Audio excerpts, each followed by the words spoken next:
ನಮಸ್ಕಾರ. 2-3 ದಿನ ಸರಿಯಾಗಿ ದುಡಿಮೆ ಮಾಡಿರಲಿಲ್ಲ, ಅದಕ್ಕಾಗಿ ದುಡ್ಡು ಇರಲಿಲ್ಲ. ಅಕೌಂಟಲ್ಲಿ ಇದ್ದಿದ್ದು ಬರೀ 300 ರೂಪಾಯಿ ತೊಗೊಂಡು ಗ್ಯಾಸ್ ಹಾಕ್ಸ್ಕೊಂಡು ಡ್ಯೂಟಿ ಮಾಡೋಣ ಅಂತ ಅಂದ್ಕೊಂಡೆ. ಆದರೆ ಮೊನ್ನೆ ಎಲ್ಲ ಸ್ವಲ್ಪ ಗಾಡಿ ಟಚ್ ಆಗೋಯ್ತು, ಡ್ರೈವಿಂಗಲ್ಲಿ ಸ್ವಲ್ಪ ತೊಂದರೆ ಆಯಿತು. ಸೀದಾ ಬಂಡಿ ಮಕ್ಕಳ ದೇವಸ್ಥಾನಕ್ಕೆ ಹೋದೆ. ನೀರು ಹಾಕ್ತಾಯಿದ್ರು, ನೀರು ಹಾಕಿಸ್ಕೊಂಡೆ. ನಿಮ್ಮೇನು ತೊಗೊಂಡು ಗಾಡಿ ದೃಷ್ಟಿ ತೆಗೆದೆ. ಅಂದರೆ ನನ್ನ ಗಾಡಿಯಿಂದ ಬೇರೆಯವ್ರಿಗೂ ತೊಂದರೆ ಆಗೋದು ಬೇಡ, ಬೇರೆಯವ್ರ ಗಾಡಿಯಿಂದ ನನಗೂ ತೊಂದರೆ ಆಗೋದು ಬೇಡ, ತಾಯಿ ಕಾಪಾಡಮ್ಮ ಅಂತೇಳಿ ದೃಷ್ಟಿ ತೆಗೆಸಿ ಡ್ಯೂಟಿ ಸ್ಟಾರ್ಟ್ ಮಾಡಿದೆ. ಡ್ಯೂಟಿ ಮಾಡ್ತಾ ನಮ್ಮ ಗಣೇಶ್ ಭವನ್ ಹತ್ರ ಅನ್ನಪೂರ್ಣೇಶ್ವರಿ ದೋಸೆ ಕ್ಯಾಂಪು, ಅಲ್ಲಿ ನಾಷ್ಟ ಮಾಡಿದೆ.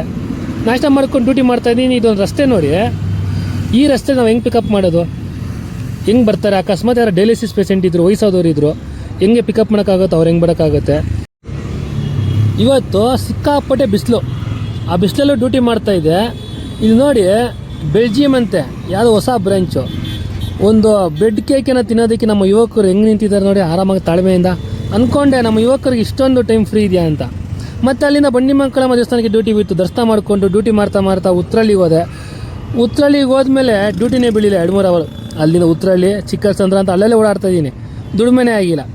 ಸಾಯಂಕಾಲ ಆದರೆ ಸಾಕು, ನಮ್ಮ ತುಂಬ ಜನ ಕಾರವರು ಎಲ್ಲ ಐ ಬಿಮ್ ಹಾಕಬೇಕು, ಎಲ್ಲಿ ಲೋ ಬಿಮ್ ಹಾಕ್ಬೇಕಂತ ಗೊತ್ತಾಗಲ್ಲ, ಐ ಬಿಮ್ ಹಾಕಿರ್ತಾರೆ. ಆ ಟೈಮಲ್ಲಿ ಗಾಡಿ ಓಡಿಸೋಕ್ಕೆ ನಮ್ಮ ಕಣ್ಣಿಗೆ ಒಂಥರ ಹೊಳೆಯುತ್ತೆ ಬೆಳಕು. ಬೆಳಿಗ್ಗೆ ಎಲ್ಲಿ ಶುರು ಮಾಡಿದ್ನೋ ರಾತ್ರಿ ಅಲ್ಲೇ ಡ್ಯೂಟಿ ನಿಲ್ಲಿಸಿದೆ.